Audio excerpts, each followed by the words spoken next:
Bonjour à tous, aujourd'hui nous nous retrouvons au musée de la miniature et du cinéma de Lyon en compagnie de deux artistes de génie, Jean-Pierre Jeunet et Marc Caro, que l'on ne présente plus.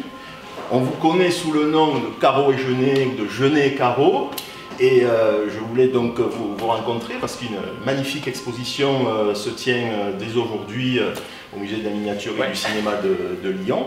Alors c'est une exposition fantastique que l'on va dévoiler aujourd'hui, mais c'est surtout une rencontre de deux cinéastes indépendants qui ont, je dirais, fusionné ensemble.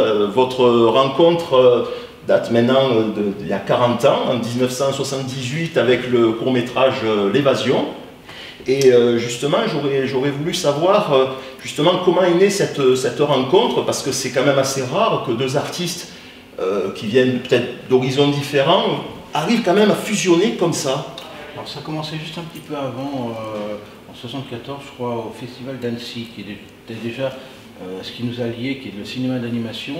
Et moi j'avais créé à l'époque une revue avec un ami qui s'appelait André Igual, la première revue en France sur le dessin animé, qui s'appelait Fantasmagorie, et je lui ai vendu un exemplaire. Et c'est comme ça qu'on a sympathisé, et puis on a commencé à discuter. Et puis imaginer des projets de films, ouais, on va faire des trucs. Voilà.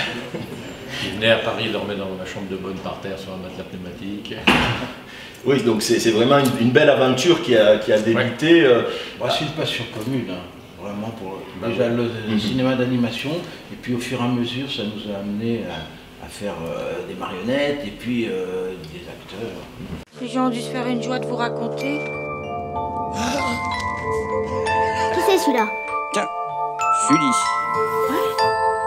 Savez-vous quel est le point commun entre tous ces personnages? Qu'est-ce que c'est? Qu'est-ce que c'est? C'est un détecteur de conneries. Qu'est-ce qui vous a valu d'être expédié dans cette antichambre de l'enfer?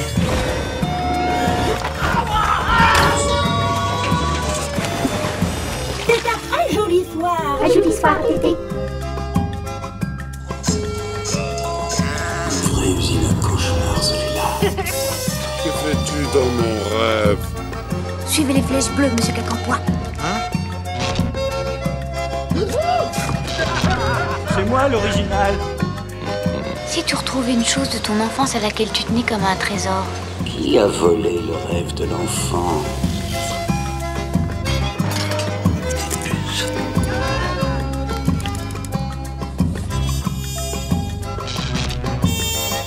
C'est vous qui m'avez téléphoné? Qu'est-ce que tu dis? C'est l'anniversaire d'Irvine. C'est un fantôme. Il n'apparaît que sur la surface sensible de la pellicule photographique.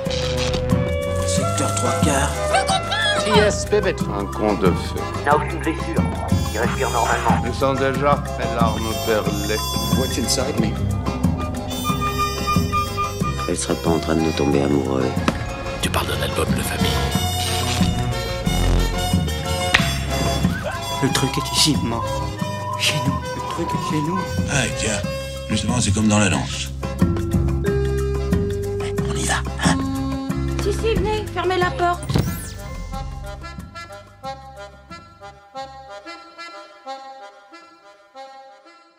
Alors moi ce que j'ai envie de dire, c'est que la particularité de cette exposition, c'est qu'il n'y a aucune explication, il n'y a rien à lire.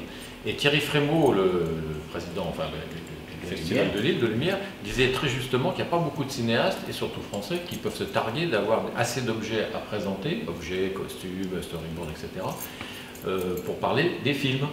Donc il n'y a rien à lire, c'est pas du tout ennuyeux, il y a juste les petits cartels avec marqué qui a fait quoi. Et les explications, on voit juste des écrans ou des photos, on voit les objets en situation dans les films. Voilà, ça prouve à quel point on est visuel. Ça reflète vraiment bien notre cinéma qui est très visuel, et puis il y a aussi les bandes son, et qui est visuel et sonore. Et donc là, on retrouve un peu ces deux dimensions qui sont complètement parties de notre cinéma. Tout à fait. Et alors justement, on parle d'objets, de décors, d'univers, mais dans vos films, on retrouve aussi des personnages vraiment originaux. On se demande vraiment où vous les avez trouvés. Je pense à Dominique Pinon, je pense à Jean-Claude Dreyfus. Et je me dis, mais est-ce qu'aujourd'hui, vous arriveriez à caster justement des personnages dans la société aussi hors du commun, je dirais. Bah oui, Dominique Pinon est dans une vitrine d'ailleurs, on l'a... Non, il n'a pas voulu. Non, mais bien sûr, puisque moi je continue à faire des films en cherchant les équivalents des têtes du cinéma qu'on adorait. C'est plus une tradition qu'on poursuit et qu'on perpétue. C'est une tradition qui vient du cinéma d'avant-guerre, des films qu'on a aimés, de Carnet, du Vivier, tout ça, avec ces grands acteurs, Michel Simon, Carrette, Jules Berry, Louis Jouvet. Et on a encore des acteurs comme ça. Il faut les chercher simplement. Oui, mais même, moi j'ai eu la chance de travailler avec Lambert Wilson, il est de cette dimension-là. Il a aussi un vrai visage, c'est un acteur absolument excellentissime. C'est avant tout, effectivement, on nous dit, ah, c'est des gueules, etc. Mais c'est avant tout des excellents comédiens. Dominique Pinon, tout ça, c'est des acteurs de composition qui viennent souvent du théâtre. Et voilà, c'est cette tradition-là qu'on perpétue. Capable de jouer autre chose que ce qu'ils sont dans la vie, ce qui n'est pas donné à tout le monde.